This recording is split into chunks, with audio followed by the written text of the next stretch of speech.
Hoy vamos a descubrir la increíble vida de Daniel, un hombre que desafió reyes, sobrevivió a fauces de leones y recibió visiones que cambiarían el destino del mundo. La historia de Daniel nos enseña que la fe y la obediencia a Dios pueden sostenernos en las pruebas más difíciles, y que sus visiones proféticas aún resuenan hoy. Empecemos. 1. El exilio y la llegada a Babilonia. Imagina por un momento ser arrancado de tu hogar, llevado a un lugar lejano, un reino extranjero que habla otro idioma, con costumbres y dioses completamente diferentes. Así empezó mi historia.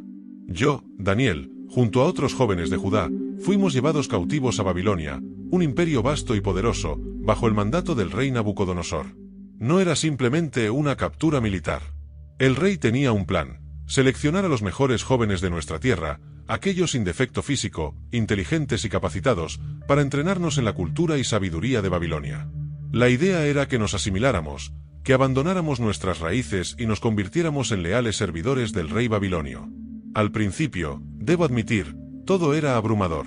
Nos dieron nuevos nombres, intentando cortar cualquier lazo con nuestra identidad. Mi nombre fue cambiado de Daniel a Beltasar. Pero aunque podían cambiar mi nombre, no podían cambiar mi corazón ni mi lealtad a Dios. Sabía que aunque estábamos en una tierra extranjera, nuestro Dios seguía siendo el mismo, y su fidelidad no había cambiado. Uno de los primeros desafíos llegó rápidamente.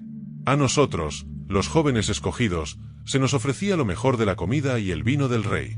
Pero había un problema: esos alimentos estaban dedicados a los ídolos de Babilonia. Comer de esos manjares era un acto de sumisión a sus dioses. En ese momento, supe que debía tomar una decisión. ¿Dejaría que Babilonia transformara no solo mi mente, sino también mi alma? ¿O permanecería fiel al Dios que me había guiado hasta aquí? Este dilema me llevó a mi primera gran prueba en la corte del rey, una que marcaría el resto de mi vida y mi relación con Dios. Y así comienza la verdadera historia de cómo Dios demostró su poder en medio de un imperio lleno de ídolos y falsos dioses. 2. La fidelidad de Daniel y la prueba del alimento. La decisión estaba tomada. No iba a contaminarme con los alimentos del rey. Había algo más importante que los placeres del palacio: mi relación con Dios. Junto a mis amigos Sadrach, Mesach y Abednego, decidimos pedir un trato especial. No queríamos comer los manjares del rey. En su lugar, propusimos alimentarnos solo con vegetales y agua durante 10 días. Parecía una petición ridícula a los ojos de los guardianes. Después de todo, ¿cómo podríamos, con tan solo agua y vegetales, estar a la altura de los otros jóvenes que se alimentaban con lo mejor del banquete real? Pero la fe no sigue la lógica humana. Sabía que Dios nos respaldaría si permanecíamos fieles a sus mandatos. Durante esos 10 días, nuestras miradas estaban puestas en el cielo. Cada día, nos aferrábamos a la promesa de que Dios nunca falla. Y al final de ese periodo, ocurrió lo inesperado. No solo estábamos en perfecta salud, sino que nuestra apariencia era aún mejor que la de los demás. Fuimos encontrados más fuertes y con mejor aspecto que aquellos que habían consumido la comida del rey. Esto no solo impresionó a los guardianes, sino que el rey mismo tomó nota de nuestra sabiduría, fortaleza y entendimiento. Aquella pequeña prueba se convirtió en un testimonio de la fidelidad de Dios en las cosas cotidianas. Nos mostró que cuando ponemos nuestra confianza en Él, no importa lo que el mundo nos ofrezca. Si nos mantenemos fieles, Él hará lo imposible en nuestras vidas. No solo ganamos el favor de Dios, sino también el del rey Nabucodonosor, quien rápidamente nos elevó a posiciones de mayor influencia. Y justo cuando pensábamos que nuestra vida en la corte se estabilizaba, el rey tuvo un sueño que cambiaría todo. Un sueño que nadie en Babilonia podría interpretar, excepto aquel que conoce los secretos del corazón humano. Es el sueño de Nabucodonosor y la intervención divina. El sueño del rey Nabucodonosor perturbó su espíritu de tal manera que ni sus más sabios consejeros, magos y astrólogos pudieron descifrarlo. El rey, desesperado, amenazó con ejecutar a todos sus sabios si no podían interpretar su sueño y revelar su significado.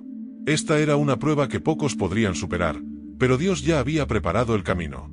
Cuando la noticia llegó a mí, supe que esta era una oportunidad para mostrar el poder del Dios vivo. Oré fervientemente junto a mis amigos, pidiendo al Señor que me revelara el sueño y su interpretación. Esa noche, Dios me dio una visión clara, mostrando no solo el sueño, sino también su profundo significado. Al día siguiente, fui llevado ante Nabucodonosor. Allí, de pie frente al hombre más poderoso del mundo, le expliqué lo que había visto: una gran estatua, compuesta de diferentes materiales, desde la cabeza de oro hasta los pies de hierro y barro. Y le revelé lo que significaba. Cada parte de la estatua representaba un reino que gobernaría sobre la tierra, Pero al final, una piedra, no cortada por manos humanas, destruiría la estatua, y ese reino, el reino de Dios, nunca sería destruido. Nabucodonosor quedó asombrado. El Dios de Israel había revelado lo que ningún hombre podía saber. Y allí, frente a todos los presentes, el rey reconoció la sabiduría y el poder del Dios verdadero. Fui promovido a una posición de autoridad aún mayor, y el nombre de Dios fue exaltado en toda Babilonia. Sin embargo, esta no sería la última vez que el rey enfrentaría el juicio divino. Otra visión estaba por llegar, y con ella, una lección aún más profunda sobre la soberanía de Dios. 4. El sueño de la estatua de oro y la fidelidad en el horno de fuego. Nabucodonosor, a pesar de haber sido testigo de la interpretación divina del sueño de la estatua, no tardó en caer nuevamente en la trampa del orgullo y la soberbia. Ordenó la construcción de una enorme estatua de oro, exigiendo que todos los pueblos y naciones que estaban bajo su gobierno se postraran y adoraran a esa imagen en su honor. Mi historia en este momento se centra en mis compañeros de fe, Sadrac, Mesac y Abed-Negó. Ellos también fueron llevados al exilio desde Jerusalén, y al igual que yo, habían permanecido fieles a Dios a lo largo de nuestras pruebas. Cuando el decreto del rey fue emitido, sabían que postrarse ante la estatua sería traicionar al Dios que los había rescatado y sostenido. Así que decidieron, con valentía, no inclinarse. Cuando el rey se enteró de su desobediencia, su furia fue incontenible. Ordenó que fueran arrojados a un horno de fuego ardiente, tan caliente que incluso los soldados que se acercaron al horno perecieron por el calor. Parecía el final para mis amigos. Pero Dios no había terminado su obra. Desde lejos, el rey observaba. Y lo que vio lo dejó sin palabras.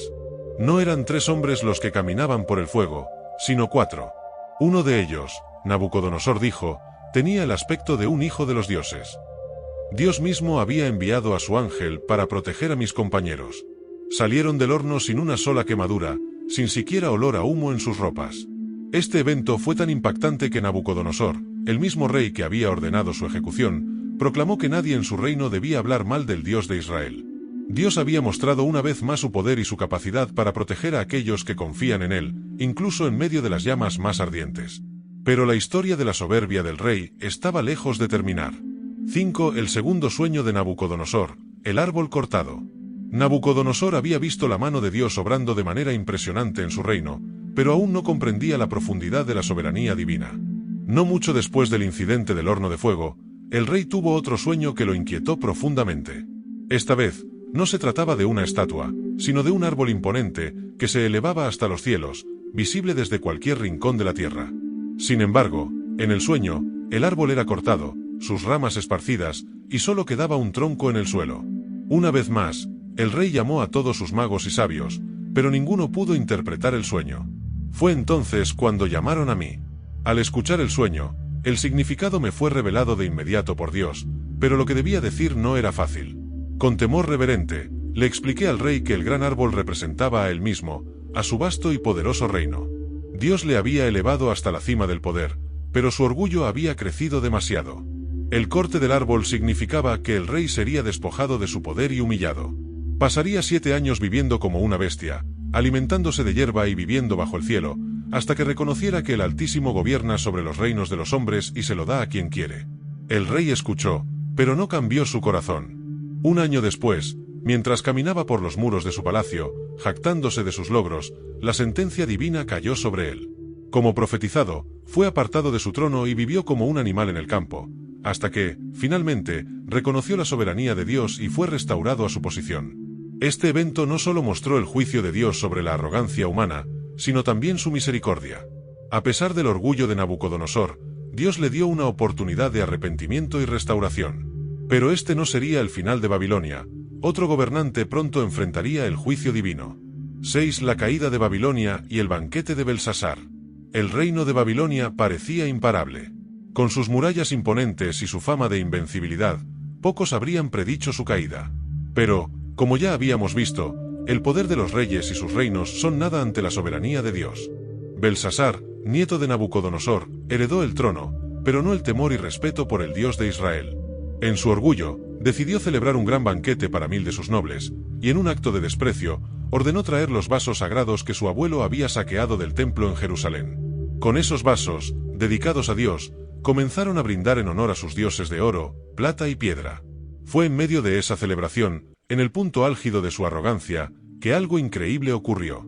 De la nada, apareció una mano, solo una mano, que comenzó a escribir en la pared del salón del banquete. Las palabras eran misteriosas y ningún sabio o astrólogo en el reino podía descifrarlas. El miedo invadió a Belsasar, y su rostro palideció. Desesperado, ofreció riquezas y poder a quien pudiera interpretar el mensaje. Fue entonces cuando me llamaron a mí, Daniel. Al entrar en la sala, pude sentir la tensión y el temor en el aire. Recordé las advertencias que Dios había dado a su abuelo, Nabucodonosor, y como no había aprendido nada de ellas. Al observar la escritura, entendí inmediatamente que este era un mensaje de juicio divino. Las palabras escritas eran Mene, Mene, Tekel, Parsin.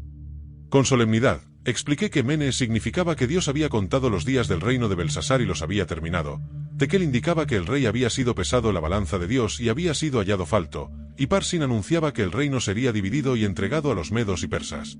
Esa misma noche, mientras Belsasar seguía procesando el significado de las palabras, las fuerzas de Ciro, el rey de Persia, entraron en la ciudad por el río Eufrates y tomaron Babilonia sin resistencia. Belsasar fue asesinado, y el gran reino de Babilonia cayó, cumpliéndose así la palabra de Dios. Una vez más, se había demostrado que los reinos de este mundo son temporales, pero el poder de Dios es eterno. 7. Daniel en el foso de los leones. Con la caída de Babilonia, el poder pasó a manos del imperio medo-persa, gobernado por Darío. A pesar de los cambios de gobierno, Dios continuaba obrando en mi vida, y encontré favor ante Darío, quien me nombró uno de los 3 altos gobernadores de todo el reino.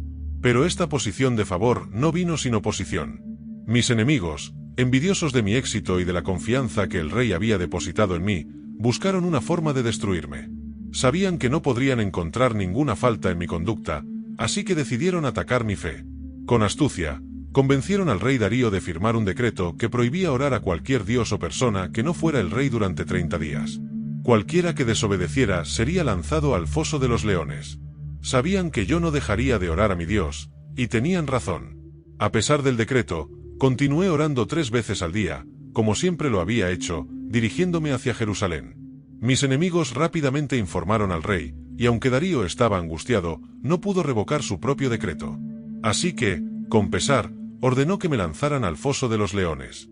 Esa noche, el rey no pudo dormir, preocupado por mi destino. Al amanecer, corrió al foso y, con una voz ansiosa, me llamó. Para su alivio y asombro, respondí. Dios había enviado a su ángel para cerrar la boca de los leones, y no me habían hecho daño, porque había sido hallado inocente ante él.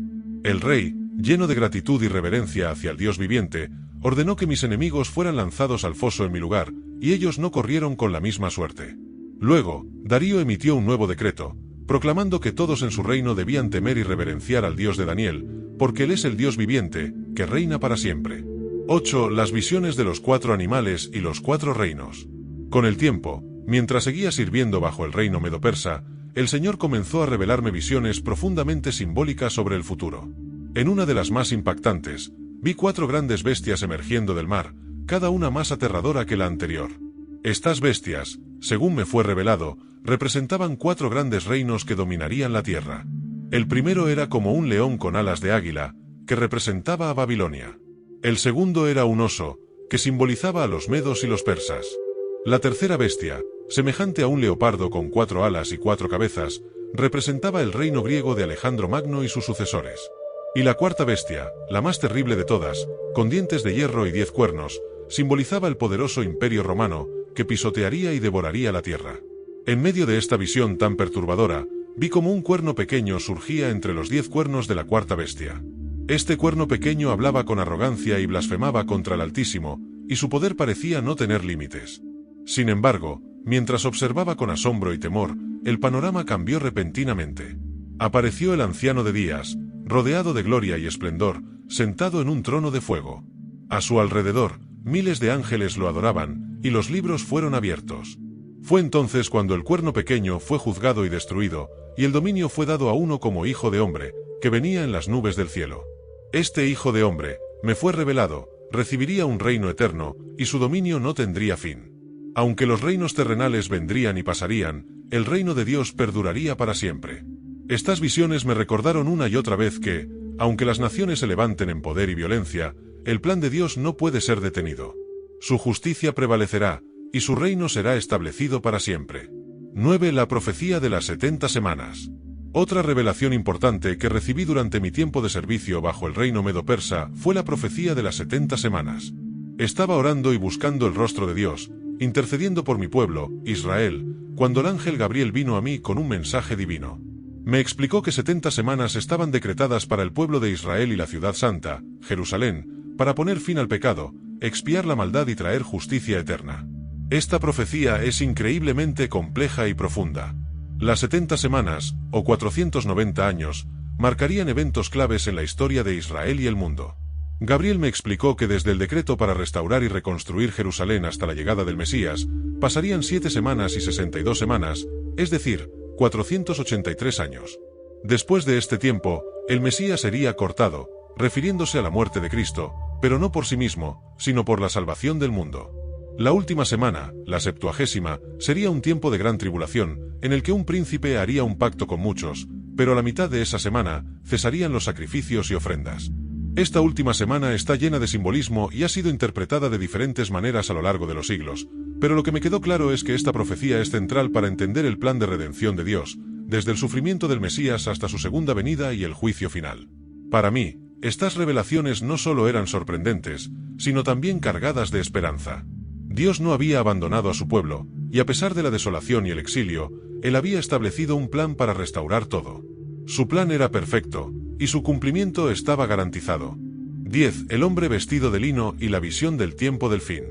Finalmente, en una de mis últimas y más impactantes visiones, vi a un hombre vestido de lino, con un cinturón de oro, cuyos ojos eran como antorchas de fuego y su voz como el rugido de una multitud. Esta figura me habló y me reveló los eventos que sucederían en el tiempo del fin. Las guerras, las intrigas políticas y la opresión que vendrían fueron descritas en detalle, pero también se me aseguró que, al final, el pueblo de Dios sería liberado. Esta visión me dejó sin fuerzas y abrumado, pero me fue dada la seguridad de que, aunque vendrían tiempos difíciles, Dios seguiría siendo fiel.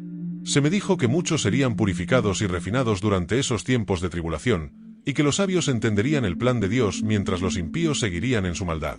Sin embargo, se me aseguró que, al final, los que son fieles a Dios resucitarán para recibir su herencia eterna. Esta visión me llenó de paz, porque aunque el futuro parecía incierto y lleno de desafíos, la promesa de la victoria final de Dios era clara. Me di cuenta de que mi vida, y la vida de todos los que creen en el Dios viviente, está en sus manos. Aunque enfrentemos dificultades, tribulaciones y pruebas, la victoria está asegurada. Él es el Dios de la historia, y su plan es perfecto. Oración final. Padre Celestial, te damos gracias por el ejemplo de fe y perseverancia que encontramos en la vida de tu siervo Daniel. Gracias por mostrarnos que, en medio de las pruebas y la incertidumbre, tu presencia está siempre con nosotros, guiándonos y protegiéndonos. Señor, te pedimos que nos ayudes a vivir con esa misma valentía y confianza, sabiendo que bajo tu cuidado nunca estamos solos. Llénanos de tu paz y de tu fuerza para enfrentar cada desafío con fe inquebrantable, tal como lo hizo Daniel. Que nuestras vidas reflejen tu gloria y que tu palabra sea una lámpara que ilumine nuestro camino. En el nombre de Jesús. Amén. No olvides seguirnos para más historias inspiradoras de la Biblia. Nos vemos en el próximo vídeo.